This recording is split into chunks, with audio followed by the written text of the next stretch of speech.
Hi, I'm Kim, and this is Kim's Corner, where I get to share some thoughts about what we're working on as well as things that inspire me. Please be sure to click the subscribe button to get notice of new videos, and hey, leave a comment and let me know what you think.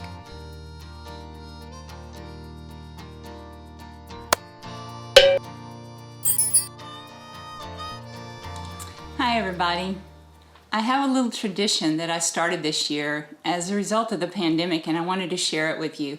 I know things have been really hard for everybody, and we've had to learn new ways to navigate how to live, how to coexist with each other, how to work, how to have recreation and fun, and it brings a whole new set of problems along with it too.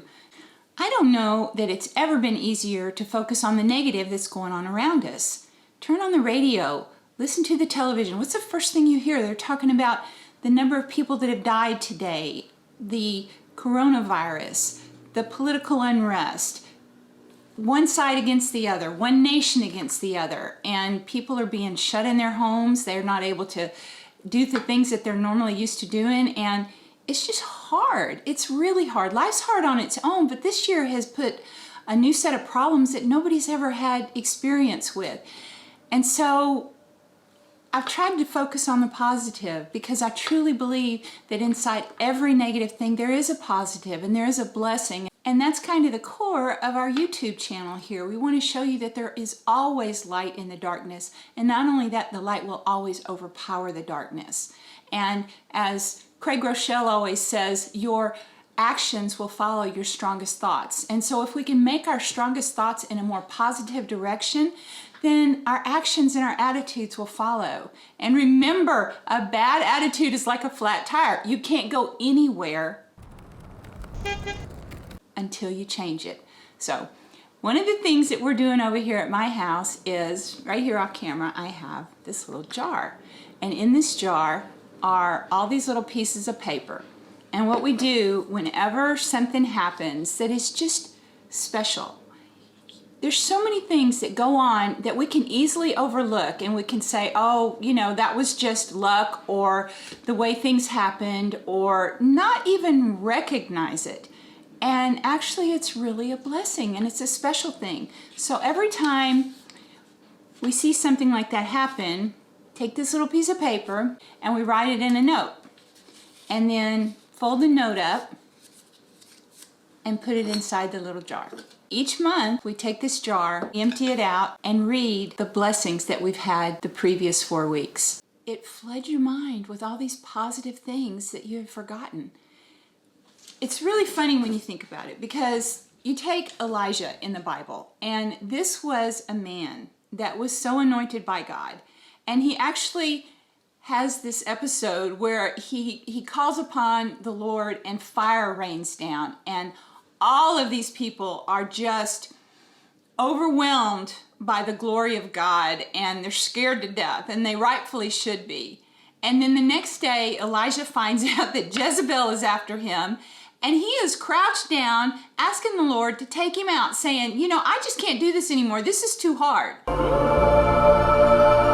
And I think about Elijah, and it's like, don't you remember just the other day you called upon fire to rain down?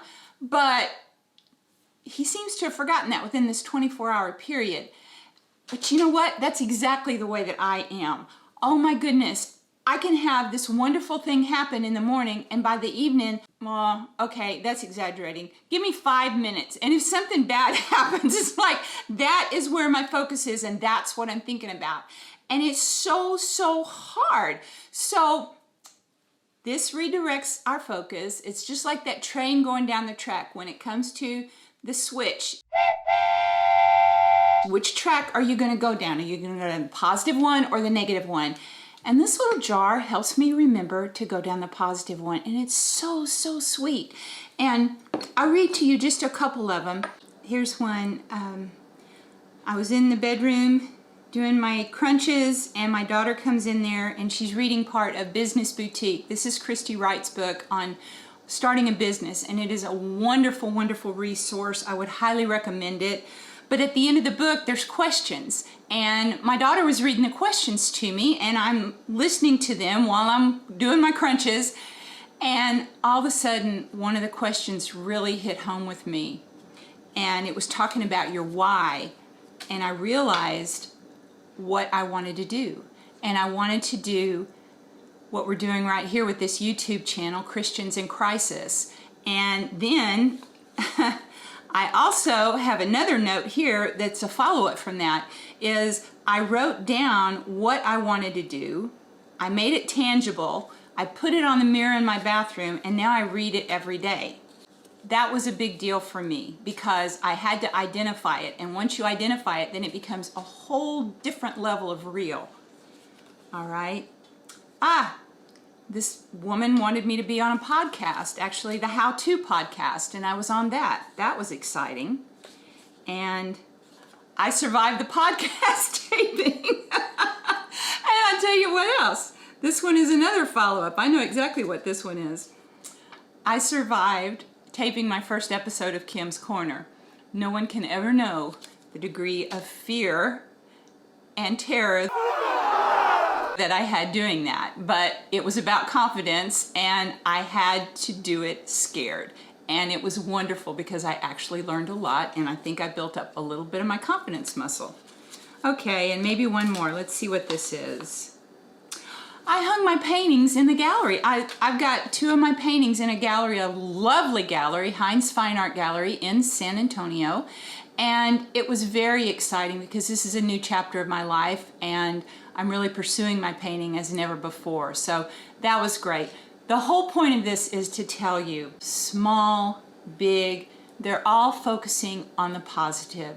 They're all recalling the blessings instead of looking at the negative and being overwhelmed and swept away by this fear and this terror of the present and this sadness of what's going on all around us, or this frustration with not being able to live like we've lived all our lives. And it is hard. I mean, I'm not asking anyone to say, oh, well, just get over it and, you know, put your big girl panties on and go on, because it's hard. It's very hard.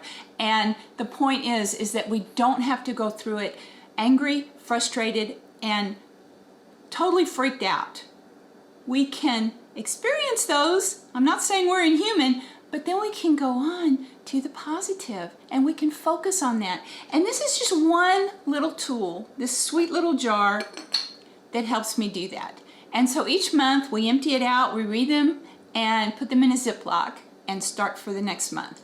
And then what my plan is at the end of the year is to go ahead and read all of them. And that will be 12 months worth of God's tremendous blessings to just highlight and remember. And I tell you what, I think that grows a little bit more in our hearts of joy and happiness and gratitude, and possibly diminishes some of the other. And it's like, I'll give you an example.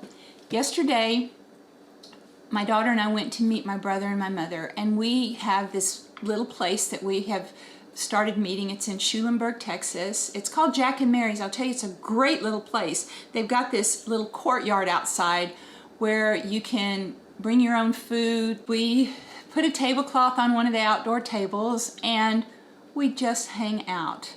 It's a lovely time, and it's a new tradition. It's a way that we can be together because of the coronavirus. It's not really possible for either one of us to go stay and visit the other. But that way we can be outdoors, we can be safe, and we can have time together. And my mother's 89 years old, so I'm going to tell you, time with her is a very precious commodity that I don't take for granted. But really, I think it should be that way with everything. And this year, if anything, has really helped me to identify that and acknowledge that and help shift my perspective into really appreciating the time that I do have with people, because we're never guaranteed tomorrow. Anyway, so we did that, and I want to confess that I just ate a bunch of junk food. It was fun. They brought some fried chicken, and then we had ice cream, and then my mother had baked this bread it's a sweet bread. Anyway, it was indulgent.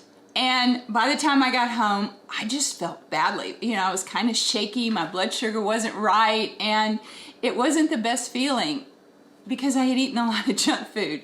I don't do that very often, and I enjoyed the heck out of it, but it left me feeling badly. And it's the same way with me whatever I'm putting into my mind. If I'm reading something or watching something on television, or even just my thoughts, if they're not healthy, if they're not positive, if they don't encourage me and feed me emotionally, I feel badly. I can get depressed, I can get sad, I can get angry. My mood can just kind of take on the feeling of whatever I'm putting into my mind. And so this is really the same thing. This is health food for the head. And it's been very, very good for me. It's been good for my daughter. We've done this together, and I wanted to share it with you. Thank you so much for listening. Have a wonderful day and a great week.